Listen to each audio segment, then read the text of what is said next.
आज कार्यक्रम अभूतपूर्व हिंदोल नगर जनसाधारण आरंभ करी महिला मानकठू आरंभ करी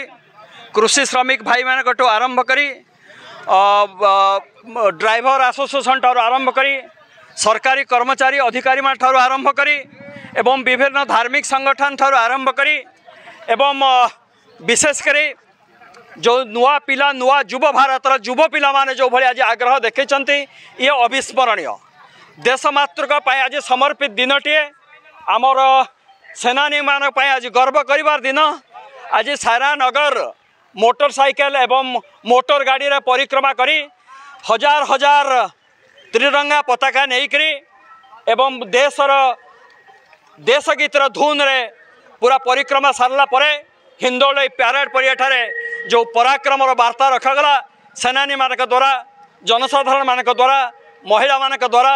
एवं आमर संख्यालघु भाई मान द्वारा ये वास्तव में गोटे प्रेरणादायी तो ये भली देशपाई एकजुट होगापाई मु समस्त आह्वान करुच्ची आज एक प्रसन्नतार दिन समस्त को धन्यवाद। क्षितिरंजन महापात्र भारतीय सेनार जड़े पूर्वतन सैनिक तो इस ऑपरेशन सिंदूर जो पूरा सारा भारत में जो उत्सर्जित कराऊँ हिंदोल अन्यतम प्रत्येक हिंदोलवासी आज आज आमर पूर्वतन सैनिक मान को बहुत सम्मान देती हिंदोलवासी बहुत बहुत धन्यवाद। जय हिंद। भारत भारत माता की जय।